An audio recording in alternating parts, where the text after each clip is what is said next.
Hello दोस्तों, आज मैं आपको बताती हूँ आउट ब्रीडिंग डिवाइसेस के बारे में। तो जैसा कि हम अपनी एनसीईआरटी बुक में पढ़ते हैं, एक टॉपिक है हमारा 12th की एनसीईआरटी में out breeding devices in chapter reproduction in flowering plant.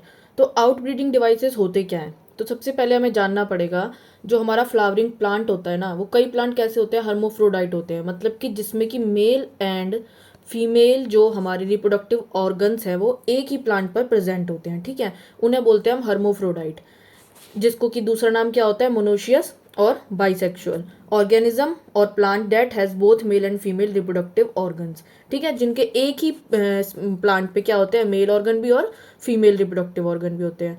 अब जो हर्मोफ्रोडाइट प्लांट हैं वो क्या करते हैं, कॉन्टिन्यूस सेल्फ पॉलिनेशन करते हैं। अब मान लो जैसे कि क्या होता है, हमारे पास फीमेल पार्ट में क्या प्रेजेंट होता है, रिप्रोडक्टिव पार्ट में हमारा ये इस तरह से कार्पल, और ये हमारे क्या होते हैं, एंथर स्टेमन। ठीक है, स्टेमन प्रेजेंट होते हैं। ये हमारा मेल पार्ट है, ये हमारा फीमेल पार्ट है। अगर ये एक ही प्लांट पे प्रेजेंट है दोनों, यानी कि एक ही फ्लावर में और एक ही प्लांट में, तो क्या हो रहा है, रेगुलर कॉन्टिन्यूस क्या हो रहा है, सेल्फ पॉलिनेशन हो रहा है। मतलब कि ये अपने ही पोलन ग्रेन अपनी ही स्टिग्मा पे जा रहे हैं, सेल्फ पॉलिनेशन। अब सेल्फ पॉलिनेशन से क्या होता है, कॉन्टिन्यूसली सेल्फ पॉलिनेशन होने से एक कंडीशन अराइज हो जाती है जिसको बोलते हैं इन ब्रीडिंग डिप्रेशन। इन ब्रीडिंग डिप्रेशन क्या, जब भी मेटिंग क्लोज रिलेटिव्स के बीच में होती है, ठीक है, उसकी वजह से क्या होता है, इन्हें सर्वाइव करने में और रिप्रोड्यूस करने में आगे नेक्स्ट जनरेशन में दिक्कत आती है। क्योंकि हमारे पास क्या वेरिएशन नहीं आई। वेरिएशन कब आती है, जब हमारे पास जब मेटिंग होती है वो टू डिफरेंट स्पीशीज या टू डिफरेंट प्लांट्स की होती है। ठीक है, तभी हमारे पास वेरिएशन आएगी। अब हमारे पास वेरिएशन नहीं आ रही, same character next generation next generation next generation next generation, तो वो सर्वाइव करने में दिक्कत होता है। हमने इवोल्यूशन में हमने पढ़ा है कि fittest of survival of the fittest. तो सर्वाइव कौन करेगा, जो फिट होगा उस कंडीशन के अकॉर्डिंग। धीरे कंडीशंस तो बदल रही हैं, लेकिन जो हमारे ऐसे प्लांट हैं उनके अंदर क्या हो रहा है, रेगुलर सेल्फ पॉलिनेशन हो रहा है। उनके जो जीन फ्लो है वो सेम है। ठीक है, सेम जीन नेक्स्ट जनरेशन में नेक्स्ट जनरेशन में नेक्स्ट जनरेशन में, उससे क्या क्रिएट हो रहा है, इन ब्रीडिंग डिप्रेशन जिसको हम बोलते हैं वो क्रिएट हो रहा है। अब इस इन ब्रीडिंग डिप्रेशन को कम करने के लिए ना प्लांट्स ने कुछ टेक्निक्स अपनाई हैं। उन टेक्निक्स को ही हम नाम देते हैं आउट ब्रीडिंग डिवाइसेस। ठीक है, तो प्लांट इस कंडीशन से ओवरकम करने के लिए क्या करते हैं, तो for discourage self pollination, self pollination ही बोलते हैं हम जिसको।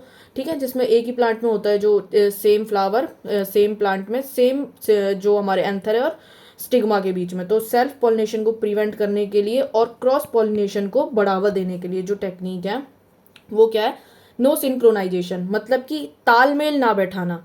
जैसे कि इसमें दो एग्जाम्पल हो सकते हैं। मान लो किसी प्लांट की स्टिग्मा जल्दी रिसेप्टिव हो जाए, रिसेप्टिव मतलब वो मैच्योर हो जाए किसी भी पोलन ग्रेन को अपने ऊपर लैंड करवाने के लिए। ठीक है, वो अपने केमिकल्स रिलीज करने के लिए मतलब मैच्योर है वो। ठीक है, पोलन ग्रेन को रिसीव करने के लिए, तो क्या पता स्टिग्मा पहले रिसेप्टिव हो जाए बिफोर पोलन ग्रेन्स, मतलब पोलन ग्रेन्स रिलीज भी नहीं हुए। मतलब कि इसका सीधा सीधा मतलब क्या हुआ, एक प्लांट है, इसके ऊपर ये एक फ्लावर है। अब क्या हुआ, इस फ्लावर में जो इसकी स्टिग्मा है वो पहले ही मैच्योर हो गई। ठीक है, मैच्योर हो गई। अब इसके ऊपर जो एनोदर प्लांट के फ्लावर वो आएंगे पोलन ग्रेन्स, तो ये आराम से एक्सेप्ट कर लेगी, इसको कोई दिक्कत ही नहीं है। ठीक है, क्या हुआ कि ये पहले ही रिसेप्टिव हो गई। अब मान लो इतने ये रिसेप्टिव हो गई पहले ही।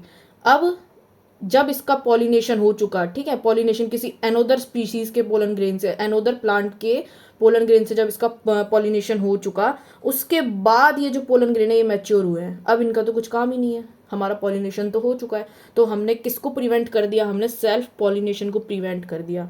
ठीक है, तो इस कंडीशन में क्या होता है, नो सिंक्रोनाइजेशन, तालमेल नहीं होता एक ही फ्लावर के या एक ही प्लांट के फ्लावर्स में स्टिग्मा और पोलन्स के बीच। अब मान लो इस कंडीशन में ये इसका अपोजिट भी हो सकता है कि किसी फ्लावर में मान लो जो हमारे एंथर है इनके अंदर पोलन ग्रेन्स पहले मैच्योर हो जाएं, तो रिलीज हो जाए मैच्योर होके। अब रिलीज हो गए तो वो किसी दूसरे प्लांट पे, दूसरे स्पीशीज प्लांट पे जा सकते हैं। अब इसमें क्या हुआ कि इसमें जो स्टिग्मा है वो क्या हो गई कि बाद में रिसेप्टिव होगी। ठीक है, पोलन ग्रेन पहले ही रिलीज हो गए। अब पोलन ग्रेन पहले रिलीज हो गए तो वो जा सकते हैं, और जो स्टिग्मा है बाद में रिलीज हुई तो क्या होगा, ये भी एक्सेप्ट कर सकती है किसी एनोदर पोलन ग्रेन को।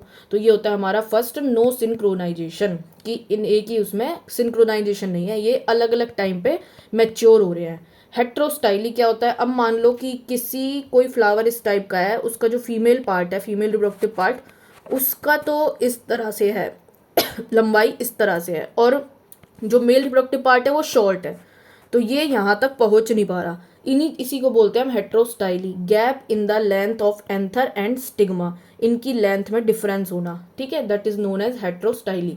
नेक्स्ट है हमारा सेल्फ इनकम्पैटिबिलिटी। अब हमें फर्स्ट वर्ड समझना पड़ेगा, कंपैटिबिलिटी क्या होता है। कंपैटिबिलिटी होता है जब हम किसी चीज़ से तालमेल बिठा लेते हैं, ठीक है, कंपैटिबल हो जाते हैं किसी चीज़ के।